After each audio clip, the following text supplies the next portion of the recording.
Our text today is from the second book of Samuel in the 3rd chapter.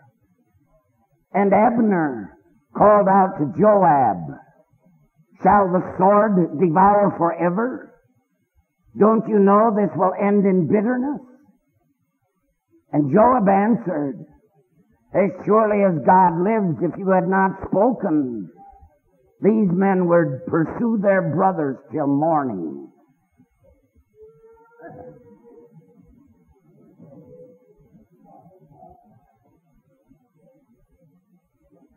Here's the new situation. King Saul is dead. The defeated remnant of his army is scattered to the hills on the far side of the Jordan. David's old nemesis is now gone. For the first time in 10 years, David and his men no longer have to run and hide and live by their wits.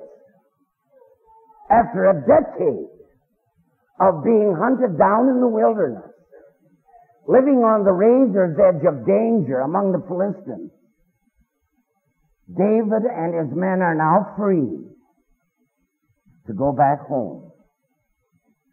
The tables have completely turned. David is 30 years old, and now David is in charge. He sits in the driver's seat of authority. But how will he use that authority now that he no longer needs God on a daily basis? Will he still follow the leading of his Lord, or will he take matters into his own hands? Good question, because he's got every chance to do it. At this point, 2 military men take over the story. You may remember that the 12 tribes of Israel were fiercely independent. Sometimes they worked together in a common cause. But as soon as things quieted down, they more or less each went his own way. The 11 tribes in the north were called Israel. The large tribe in the south was called Judah. The men of Judah were loyal to their favorite son. They gathered at Hebron, and they anointed David to be their new king. The 11 northern tribes, however, were loyal to the house of Saul. They anointed Saul's 40-year-old son, Ishbosheth, to be their new king. Ishbosheth was a weak man, and he knew it. He had no qualifications for office except he was Saul's only surviving heir. And now 2 field generals step out of the shadows to run the show. Abner, commander of Saul's army up in the north, and Joab, commander of David's army down in the south. Abner is the consummate opportunist.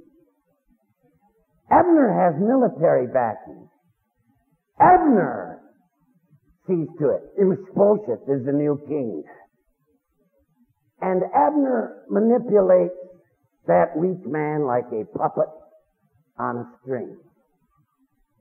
As time goes by, Abner sees the handwriting on the wall, knows that the future lies with David, and secretly works behind the scenes to turn the northern tribes over to David. He also plans to find a place for himself in that new government. Abner knows how to use religious talk to gain his own ends. For example, he sleeps with one of the king's concubines, and when he's called on the carpet for it, he bullies Ishbosheth with God talk. Oh, may God do severely with me if I do not turn this kingdom over to David. Oh, he woos the elders of Israel with God talk. You know how the Lord appointed David to deliver his people. Why don't you make David your king as well? Oh, Abner is smooth. He knows how to use religious talk to gain his own ends.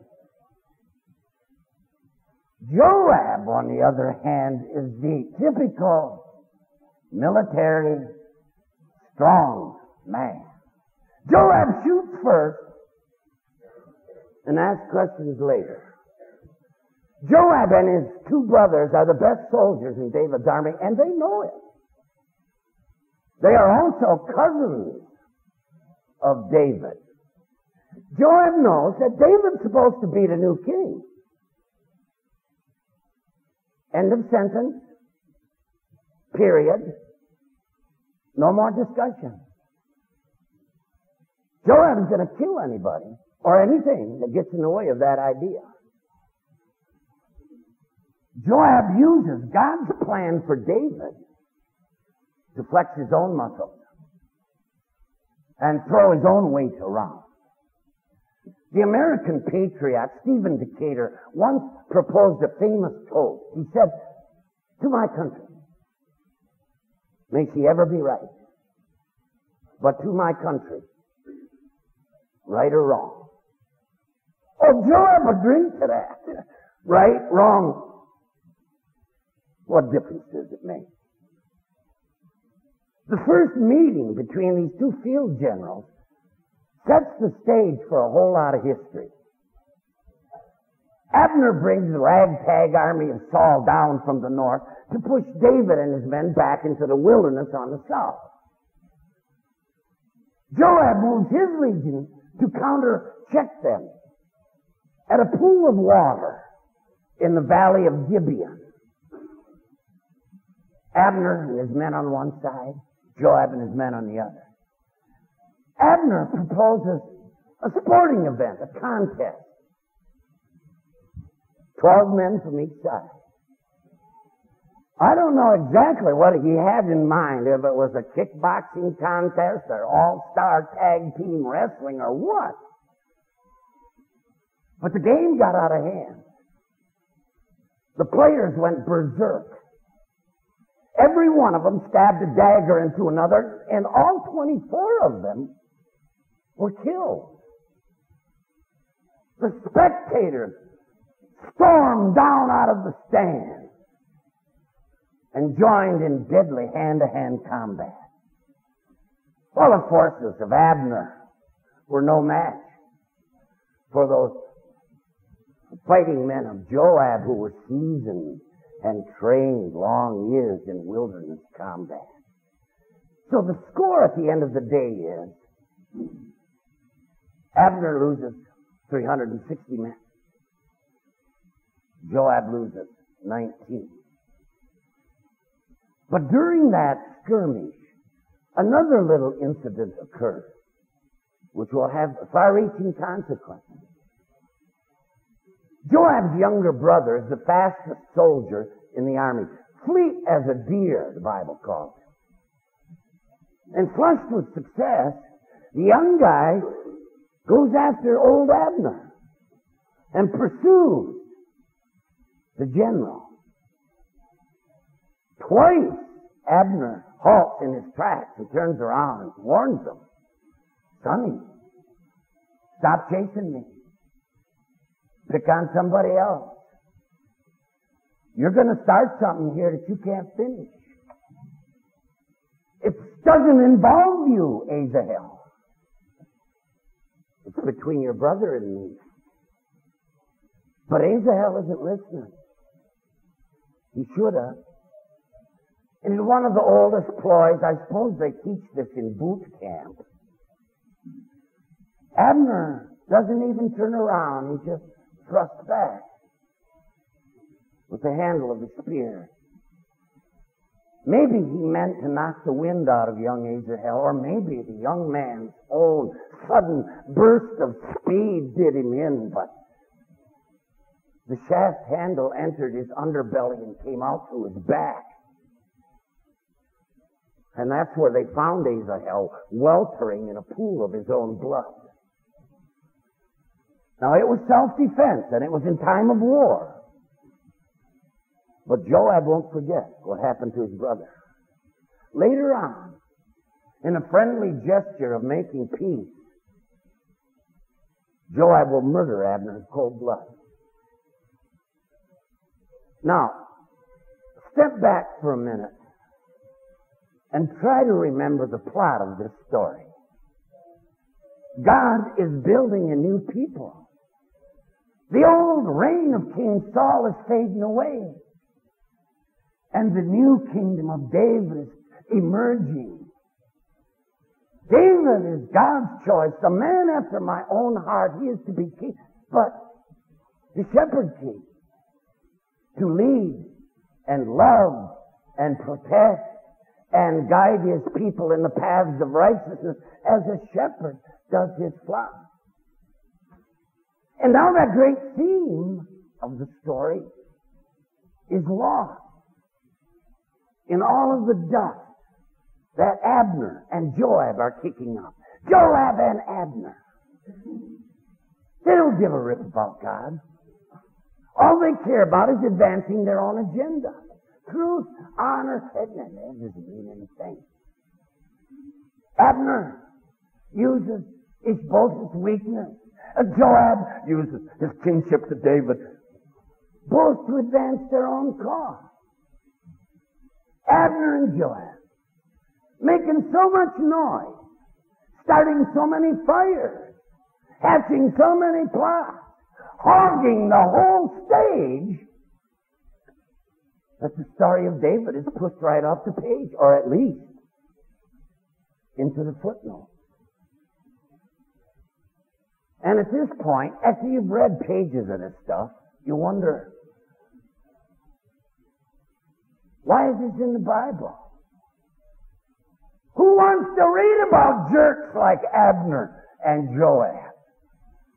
I want a gospel story. I want a David story. I want to read about Jesus. Why do I have to read about boneheads like Abner and Joab? Isn't God supposed to be working here? Well, then why doesn't it work out better? Why don't people behave better? The Bible needs an editor. Take this stuff out. Give us only the good stuff. If God's in control, why is history such a mess? Oh, the answer to that question is obvious. God is working out the salvation of the world. In the world. I mean, right now. Along the way, you're going to meet some wonderful people. Men and women of beauty and grace and honor and loyalty. Abigail and Jonathan and Samuel and Ahimelech. You're also going to meet some flat-out enemies. Goliath and Doeg and the Philistines and the Amalekites. But you don't have to worry about them. They're your enemies. You know what they're up to. The people that bear watching in your life, are the Abners and the Joabs. They think they're on David's side. They think they're helping David. They think David should be grateful. And all the while, they're working really for themselves. Upsetting apple carts, killing people. Don't you see people? They're using everything as a means to their own end. And means are important. God's work can be done only God's way. Hatred and violence are not God's way. And that's why people don't read the Bible or repudiate the Bible. I don't read the Bible, they say, because it has too much violence. That's exactly why the Christian does read the Bible. The Bible tells us about the same world that I wake up to every single morning. Shabby morality, me first mentality, political corruption, violence of every imaginable kind. And in David's story, I see how God is still watching over His own. Turn in David's story. I don't lose heart and don't lose my nerve. You'll find this whole thing one more time in the Lenten story. The religious authorities are going to get rid of Jesus because they're doing God a service, right? They're only protecting the religious establishment, right? And so behind the scenes, that's how they operate. They bribe a friend to betray Jesus. They come out there to arrest him under cover of darkness. And in that moment of panic, Simon Peter pulls a sword and starts swinging. This is the man who vowed to die for Jesus. Now you find out. This is the man who was killed for Jesus. Abner and Joab all over again. And they condemn Jesus in a night trial. They lie through their teeth to the Roman governor. They come out to the cross to jeer him. And they can't leave him alone even when he's in the grave. Not all that. God brought a beautiful salvation. Not only for the world, but for you and for me. Now only God could do it, but He did it. And He still does it. Don't be afraid of Abner and Joab in your life, these false friends of yours. They may make life miserable for you. They may make the practice of your faith difficult, but they cannot destroy you. David's story teaches that. This is what Jesus says to him at the Last Supper. In this world, what do you think? In this world you shall have tribulation. But be of good cheer. I have overcome this world. Amen.